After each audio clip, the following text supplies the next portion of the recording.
In the early 1970s, this Hoover washing machine factory employed more than 5,000 people. It was the biggest factory of its kind in Britain. If your clothes were clean, it was probably thanks to a washing machine made here, in Merthyr, the washing machine capital of the world.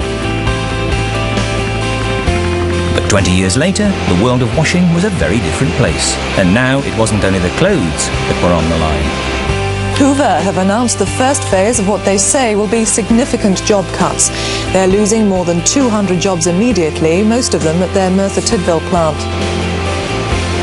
So the company launched what it believed to be a brilliant marketing strategy. It was a red-letter day for Merthyr, would cost Hoover £30 million, and come to be known as the worst marketing promotion ever. A simple demonstration of what you can pick up if you spend over £100 on any Hoover product. We'll give you 2 return flights each to either Rome, Vienna, Sierra Nevada, the Canary Islands, Munich, or the Costa del Sol. Unbelievable. And now, because we know what a fiasco it was, you forget why it seemed at the time quite a good idea.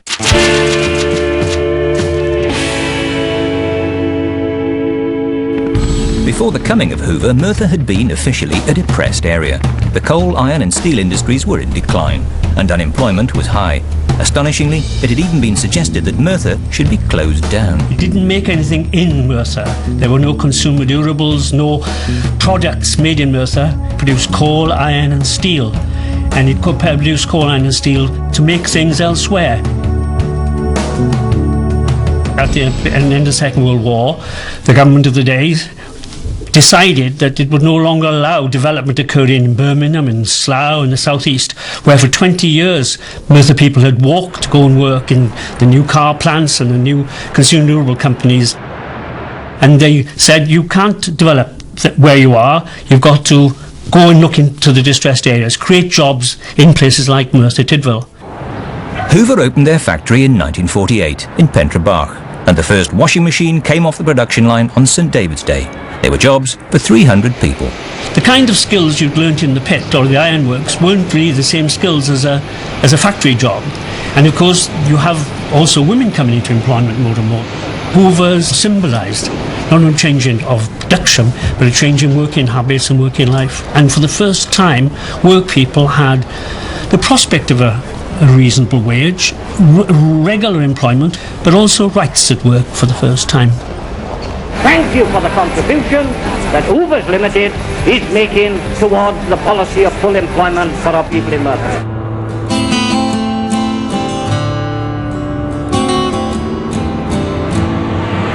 I remember being brought up in Dumfries Street, Chalky in the Rhondda from 1940 to 51 when we had no electricity. Without electricity, you haven't got things to plug in. And so therefore your white goods, whether it's your toasters or your washing machines or your Hoover cleaners, are just haven't got a market.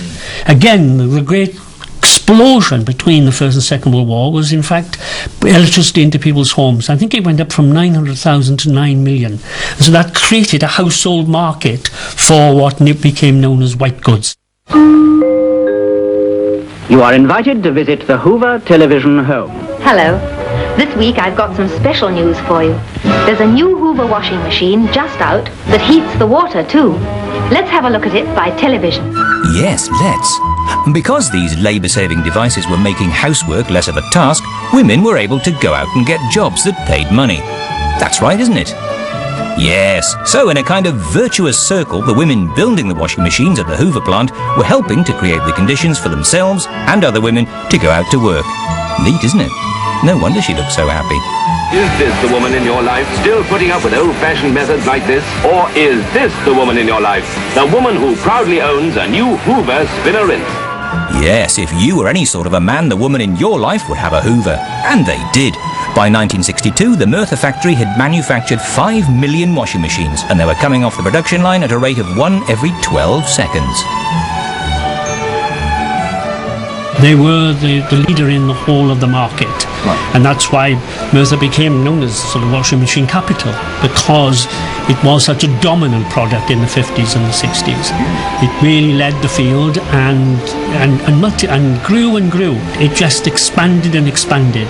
There's a wonderful minute from the founding managing directors of Hoover's here, saying, you know, our Pentrabark child is growing at a rapid pace, and it was. It astonished everybody. The market, I think Hoovers themselves were astonished by the speed with which the product took off. From employing 300 people, the Merthyr plant had gone to employing 3,500. The factory had one of the best equipped tool rooms in Wales. Working conditions and job stability were good. Merthyr was the place to be. I disagree with the mobility of labour. I think we experienced this in the 30s when some of us were forced away from this borough, and I feel that we have the sites in Merthyr to attract industrialists here. As far as I am concerned, industry should be brought in here and not ask our people to go away or travel some 30 or 25 miles from this area. Who would have thought that washing dirty clothes could be so lucrative? As they say, where there's muck, there's brass. Have you heard the news that's going round? Hoover have gone and found the washing machine that means the end of wash day. Wash day? Just forget it. The Hoover Keymatic is the name. It's automated. And that's the same as saying never ever will you think again about wash day. Wash day? Just forget it. Now Hoover was introducing new products that made doing the washing even easier. Everybody wanted one. The company was market leader and Britain's top exporter in its field. Well over 5,000 people were employed at the Merthyr factory, which was the biggest of its kind in Britain. And there was a celebration when the 5 millionth washing machine to be made here came off the line. As a historian, I've always been suspicious of golden ages, but it certainly was very much better than what had gone before. Thanks to Hoover and the other companies that had come to the borough, Merthyr was growing. Between the wars, no new houses had been built here. Now the old housing stock was being demolished to make room for new homes for the ever-growing labour force. And in 1972, that labour force was about to get a new Labour MP. The Labour candidate is Ted Rowlands, helped throughout by Neil Kinnock, the member for neighbouring Bedwethy. The tactics to get out and about, to show the candidate cares, to meet the voters as much as possible, and to talk not of who's going to win, but how big will our majority be.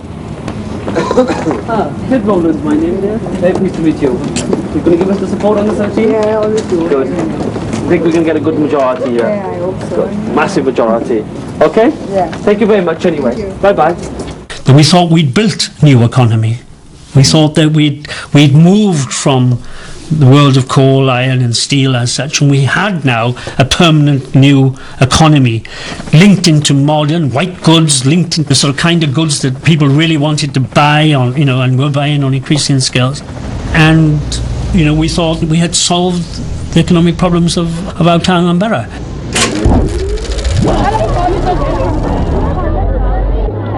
And in 1973, the Hoover plant brought somebody else to Merthyr, but only for one day. Her Majesty Queen Elizabeth II, come to have a look at one of the biggest washing machine factories in the world. And show a bit of solidarity with all the other women who get out of the house and work for a living. Must have made a nice change from the changing of the guard. And after all that, back home to feed the corgis. And did the Queen know what a washing machine was? Because I can't imagine she would ever have used one. Well, if she didn't, she certainly wouldn't have by the end, because she would have seen thousands of them running on the production lines. After years of delay, Hoovers have at last unveiled the final plans for their development, which is expected to provide at least 1,500 new jobs in its first phase, taking the workforce at Merthyr up to 6,000. I have to say, we had a feeling of buoyancy, oddly, in 1973. We didn't know what was to come, the problems that would have. But in 73, yes, I think we felt we were planning this expansion. There was the vision of dishwashers, and there was thousands of people being employed. Yes, there were thousands of jobs for the men of Merthyr, but not just the men. Thousands of women had jobs too. By the mid-60s, there's 2 men to 1 woman. So I think, you know, this was a social transformation as well. And of course, in many cases, a personal transformation. The government gave us that legislation in 1975. But we've got it good, so let's make good use of it. Yes, in 1975 there were new rights for women as well, such as the right to be paid the same wage as a man for doing the same job. I think one of the great changes is the change of position of women in the community, in society, and at work. Hoover was Merthyr's biggest employer, and its fortunes had far-reaching effects on the town. And by 1979, competition from foreign companies offering a cheaper, wider range of appliances was taking business away. The introduction of VAT, a new tax on white goods and other products, didn't help either. More than 500,000 washing machines, including 40% of the entire British market, are made here every year. But industry forecasts are now very gloomy, and sales are expected to fall by as much as a third during the next year.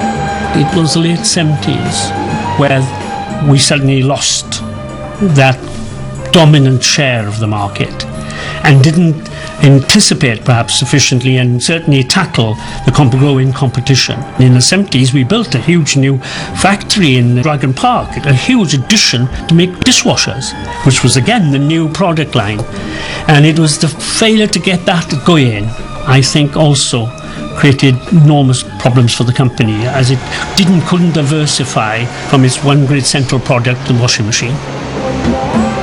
Hoover were desperate to make something different in order to secure their future.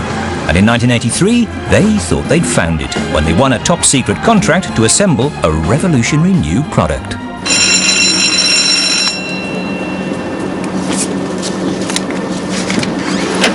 Good morning, Bob Humphrey. Good morning, sir.